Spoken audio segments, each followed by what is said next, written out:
Hello, everybody, and welcome to the Meaningful Marketer podcast. This is a podcast where we talk about business things, but we talk about them from a place of mindset and from a place of meaningfulness and connection. So we're throwing away the rule books, the marketing gimmicks, all of that stuff, and we're talking about how can we make marketing timeless, meaningful, connection driven with ourselves and with other people. Because something that we've been on the journey of lately is realizing that to be able to connect with other people, you have to be able to connect with yourself. You have to be able to be at peace with yourself, because if you're at turmoil with yourself, it's really hard to connect with other people. There's like a wall holding you back. And so that's why we're so passionate about mental health and those types of things in everything we do, because that is such an important part. And a lot of the time, why you're having trouble showing up, it's not that maybe you don't even have the right system or don't know what to do.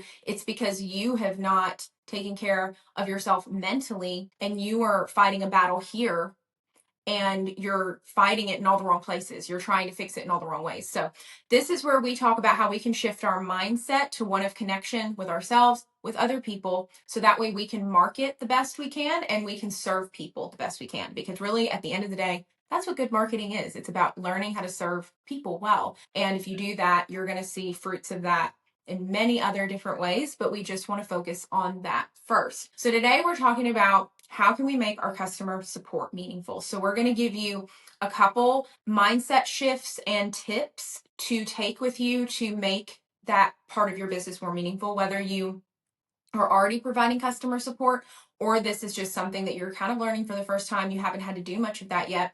These mindset shifts and these tips are really going to help you grow that area of your business as well as keep it healthy and maintain it. Because whenever it really shifted for me was when I realized that marketing is customer support. Like, customer support is a form of marketing. And I don't think I even fully realized that at first. I think I've always just been very enthusiastic about serving people. I remember when I worked at my job at the dentist, because I used to be a dental assistant, and I didn't particularly find a lot of joy in that job, other than the fact that I felt like I got a big girl job that paid okay, and I went and got a certificate for something. I felt proud about that. But when I looked at it from the lens of, wow, these are people who are coming in terrified, and I get to make their day by going and getting them a glass of water, showing them a little bit of kindness, I really started loving my job a lot more. And that really brought a lot of joy into that job for me. And so when I realized that, I think about working, that if you focus your work on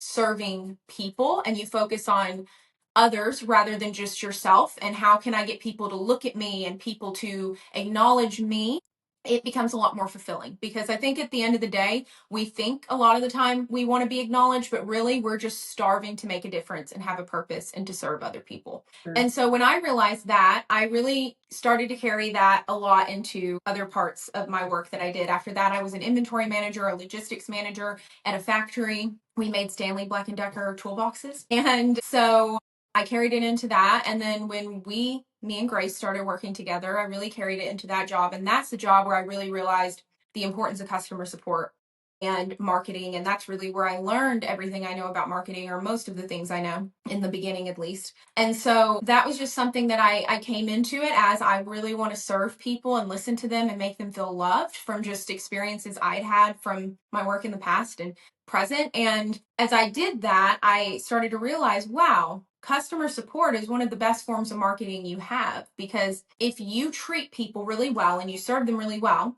they're going to continue to want to be a part of your brand and your company in any way they can, whether that's referring, whether that's shopping with you again or using you again or just engaging with your stuff. People want to be part of that, because a lot of the time we're all so busy, and we're checking off our lists, and whether it's in our job or the day-to-day, people don't really have someone stop and take the time to see them and make them feel loved. And so if you can be someone who does that, that is really going to create a lot of loyalty. Now, what I think, a lot of people miss a lot of the time is, it's the hard parts like that, or the harder parts, the harder situations you find yourself in with customers and stuff, that ends up kind of shining your true colors in that and really showing who you are as as a business owner, as a person. And that's really where you make the difference. It's not necessarily in the day-to-day engaging a lot of the time. A lot of the time, it's you're showing people that you truly care and you're truly authentic and genuine by how you handle the hard situations as well. And I have had a lot of hard situations that I have had to deal with customers, hard conversations I've had to have with customers. And I can, this isn't like a pat on the back to me. This is from trial and error and just being genuine, just coming at it with humbleness. I'm really glad to say that I would say 99% of the time I've had to have those hard conversations, I've come out of it with a stronger relationship with the customer, which is always the goal, right? Even if the customer didn't agree, even if I didn't agree with them, they didn't agree with me, we didn't really see it eye to eye, we were able to come out of that with like a better relationship, and the customer was retained and continued to shop with us. And I know Grace has had a lot of situations like that as well, because she's been also in the customer support world. Like we both were in that world at our last job. So yeah, what would you say? Do you have like a certain memory that you think stands out in customer support? Or would you say like a lesson that you learned in time, like as you first started doing customer support? Yeah, I feel like kind of like what you said. I think at the end of the day, you have to be able to feel okay about how you interacted with the customer. And like you always reminded me, you can't control how someone receives something. You can only control how you react to something, right? So if I'm responding in kindness, that's the best that I can do. And that was really hard in certain scenarios. I'm sure all of you out there can relate. There's just people get up in arms about the smallest things sometimes, but you know, the customer's always right. I know that that's trite and overused, but if you treat it that way and you really try to see it from their perspective and you respond in kindness, you'll be surprised how many times that'll actually shut a situation down. And there's several times that, we would respond to somebody and then get an email back 3 days later, like an apology, like, I'm so sorry. Like, I was having the worst day of my life the other day, or you guys have been so sweet in how you've handled this, or whatever. Not that you're doing it for an apology, but that was always really rewarding too. Is like, oh, I took the high road and actually that made a difference for this person. And I could have been drugged down into arguing or ugliness, or I could have told them not to shop with me anymore. But instead, that saved the sale. And because of how we handled it, they came back and shopped again and again. So there's definitely a lot of instances like that. Yes. And I think a lot of friendships too. Like I have a lot of friendships from some of those conversations. And so I think that's really powerful. I think a lot of the time we crave community, but to have community, that means you have to deal with the good and the bad.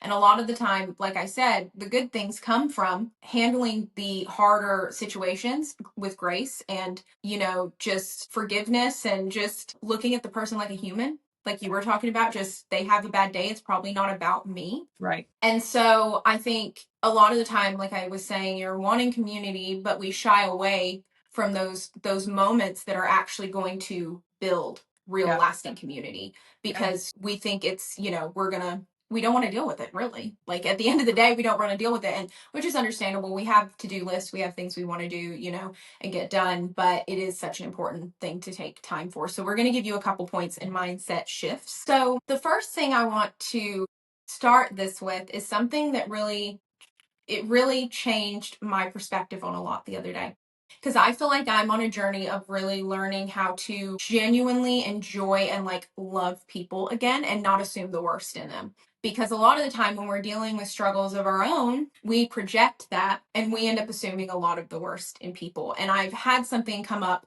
over and over again for me lately that is pretty much encouraging me to always think of someone's best intentions. So something I've been doing that I think could be helpful in customer support as well. This is just really something I've been doing in my own life, but I think doing this when you're dealing with customers, dealing with people online, on your Instagram, socials, whatever, could be really helpful. And so when someone says something or does something that maybe you don't understand, maybe it triggers something in you, you feel your blood pressure raise. I think we all know that. I've had some situations like that very recently, or for no reason. I'm on like a relaxing walk and somebody just does something that just irks me. And I'm just like, ah.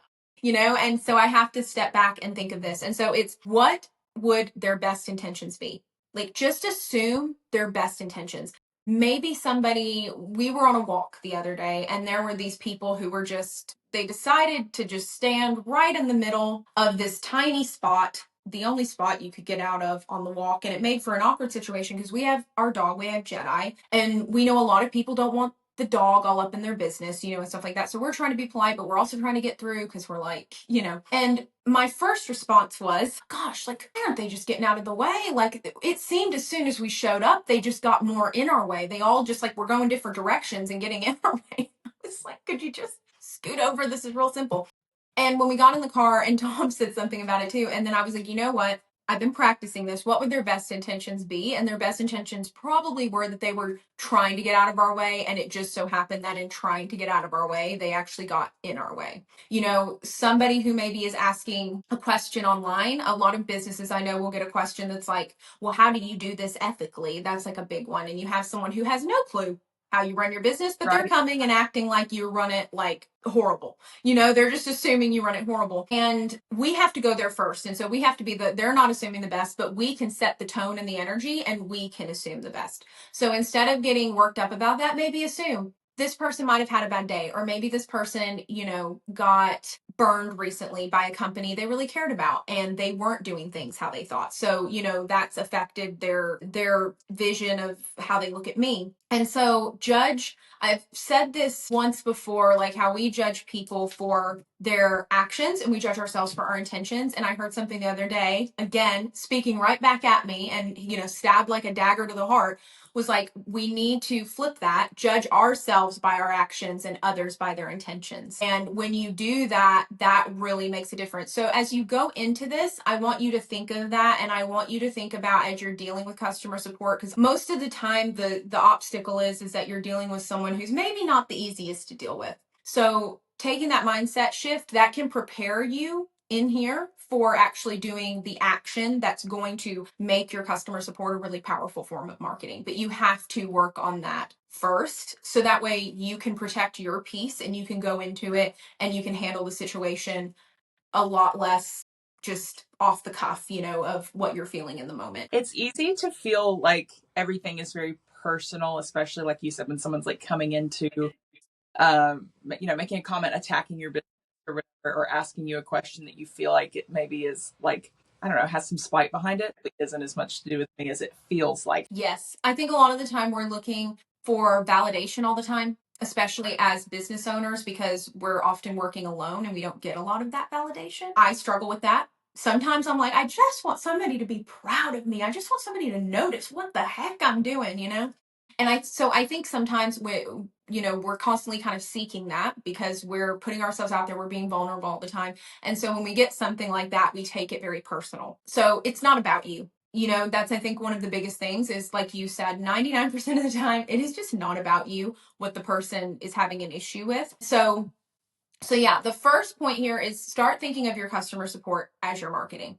Yep. Would you go out and be dismissive, or would treat your marketing like it's like the least important part of your business? No, it's the most important part of your business. And so start looking at customer support that way. And that is going to start helping build loyalty, because it is the front lines of your business. It is how your business is perceived to the people who interact with you. And that is through DMs, that is through comments, that is through emails. It doesn't look one way, but any way that you are supporting your customers, you're engaging with your customers, that is a form of customer support. And you are on the front lines of how your business is perceived. I would even say more so than branding, more so than your messaging, you are like on the front lines, because that is a lot of the time the person's first interaction with you outside of just a curated post. And that is very powerful. And other people see that too.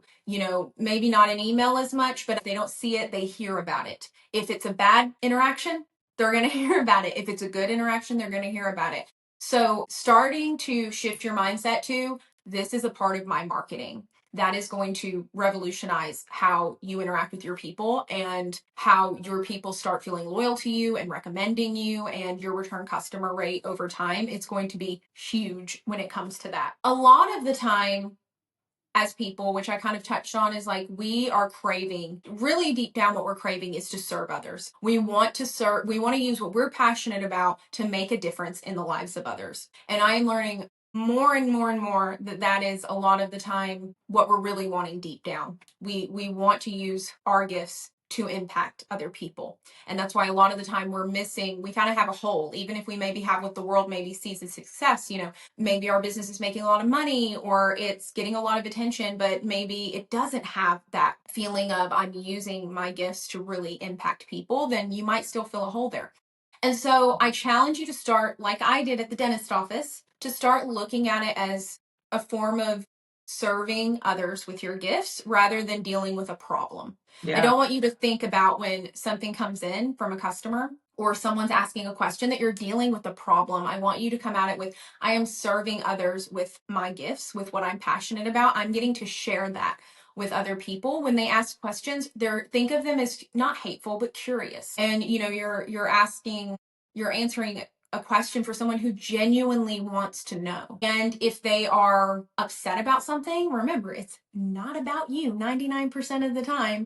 And that a lot of the time you're the one who's going to set the tone. You have to go there first and set the tone. And then that is going to, it's going to show people what the tone of how they can speak to you is, because they're going to mirror what you do. And it's also a lot of the time going to touch people a lot more than you realize, because it might be the nicest interaction they had all day. They might have gone, I went to the DMV yesterday and let me tell you, and it was the first time in a while I hadn't taken something like, I guess, personally, because I've been a bit sensitive with stuff like that lately. And to be transparent, and the guy was so rude. I think I showed up like 8 minutes early, and the first thing he said to me when I said I had a 10:30 appointment, he was like, well, you're slow, aren't you? And I was like, what? And I just was like, set the tone, respond to him in kindness. He's obviously having a bad day. Like, this isn't about me. He's been around me for 2 seconds. This has nothing to do with me. Or I could have easily been like, oh my gosh, does he think I'm stupid? Does he, he doesn't know anything about me. This has nothing to do with me. This man has probably been seeing people since 6 a.m. this morning, and he's probably dealt with a bunch of other problems. And I'm the least of his problems, but I'm the one getting some of that hate, And so just reframing that, like, what are his best intentions there? Honestly, don't know what his best intentions were in saying that, but I can at least assume he had better intentions than he had. And I think sometimes you're going to come to situations like that. I'm like, I don't really know what this person's best intentions could be, but I'm just going to assume that there's better intentions than are what are being presented here. Yeah. One of the biggest things I want to give you a little pearl of wisdom on that you can actually go and take to start implementing really good customer support. And that is, most of the time, whether you have a team or you are solo, it is never, I would say 90 to 95% of the time, maybe even more, it's never as bad as what it feels like. It's never as bad as what someone's making it sound like. It's never as bad as it seems. And what I mean by that is, when I was in customer support, I was at one point running a team, and me and Grace both were. And I had one of the team members who would come to me a lot really upset about what the customers would say. And it really got to where, because I wasn't in it all the time, and that became difficult, because when you're in it all the time, it's honestly, when you're in your customer support all the time, I know it's a pain, it's such a blessing. When you feel so connected to your people, you're hearing them, it's such a good form of connecting and market research. So I'm just putting that out there real quick. But I wasn't in it all the time. I didn't really know. So I'm hearing from this really great person, nothing wrong with this person. She's just in it every single day. She's not really looking at it from a bird's eye point of view. And she's coming to me and she's like, all I get all the time are people asking this particular question or people complaining about this particular thing. And so I asked her, I said, okay, so how often is this happening? Oh, all the time. Like, I feel like all I do is answer emails about this. And so I'm kind of, as a manager, I'm like, okay, well, maybe it's time we figure out a way to do something about this. But first, what I started asking was, I said, can you go and pull as many of the emails as you can find that this problem has come up? Because I want to really look at not downing the person. I'm not doubting the person. The person's in it all day. It's going to feel a lot bigger than it is. But it's my job as a manager. And, if you're not managing someone, it's your job as a manager of yourself to help, again, shift your mindset to really look at the data and determine how can I best serve the customer and my team member here, or, the customer and yourself if you are doing this solo. And so When we looked at it, it ended up being like, I think over the 1 week, it was maybe 2 or 3 emails. And we were getting hundreds, thousands of orders a week, maybe. And so, in the grand scheme of things, from that point, it's then like, yeah, it's probably not as big of a problem as what it seems. And so, a lot of the time, and we've dealt with this with clients as well, clients coming to us and going, I'm having this problem over and over and over again in my business, and it's just becoming a really big problem. And when we sit down and we look at it and we really look at how often it's being a problem, it's really not a problem. So, what happens a lot of the time is a lot of time and energy is being poured into something. It's really not much of a problem. You're maybe even dropping the ball or adjusting things and how you operate in your customer support prematurely because it's not even really a problem. Or you're dealing with a lot of turmoil and stress, like you're laying in bed at night, tossing and turning, you're dealing with a lot of turmoil and stress, you're dreading coming, stepping in to do your business for the day, but it's really not as big of a problem. You just got to kind of step back and look at it from a bird's eye view and realize my body right now feels unsafe from all of these comments and everything. So my body's like responding in this anxiety and it's sounding the alarms. But really, if I can just step back and look at it from like a third person point of view and kind of take the emotions out of it, it's really not that big of a deal. I'm safe. This isn't an issue. My business is safe, and I think when you can do that, it's really powerful. Yeah.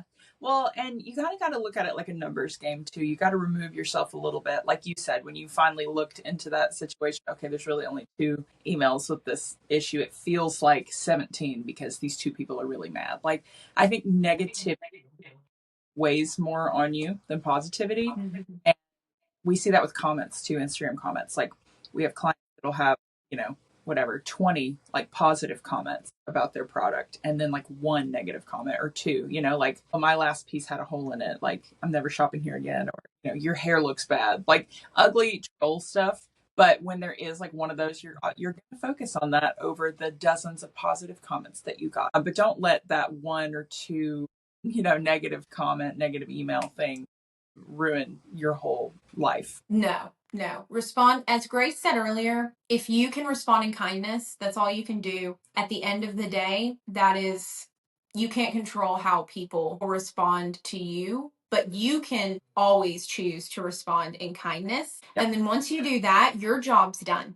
That's what me and Grace used to talk about when we worked together prior is all I can do is show up in kindness. I can respond in kindness and I can try to help as much as I can.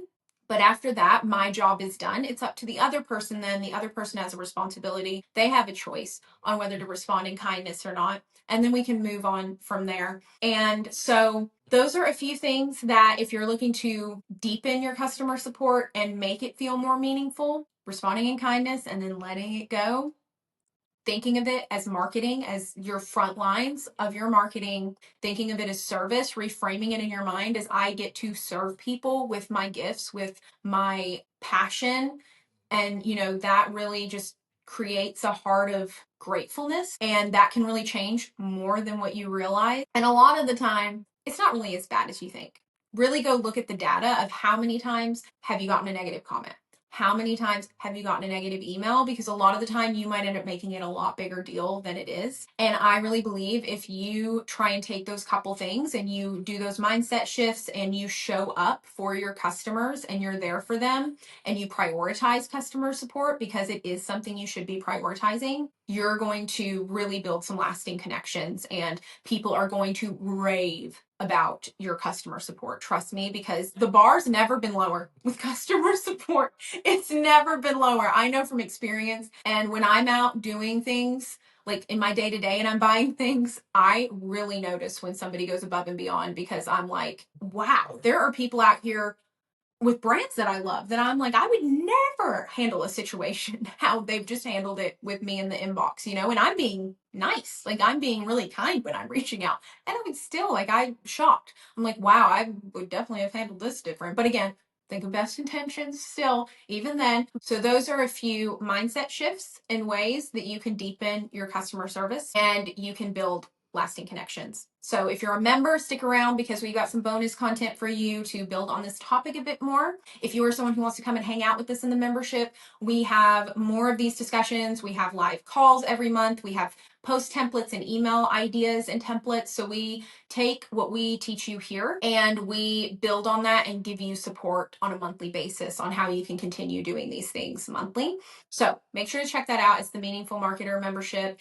And thank you so much for being here and watching. It really means the world to us. We're really excited that we get to do this, and we're just excited to have you on the journey because we're also learning so much as we go, and being able to do that and then share that with you and us all kind of be on the journey together is just so special. And I hope that as you go on this journey with us, we can all look back one day and be like, wow, look at how far my business has come. Look at where my sales are. Look at the connections I've built, because that really is just the best, like from experience. As you walk the journey and you keep consistent and doing it and showing up, like being able to look back at what you've created and what you've done is so rewarding. And it will happen if you show up and you have consistency. Thank you for tuning in. Make sure to subscribe because we release new episodes weekly on different topics, and we will talk to you soon.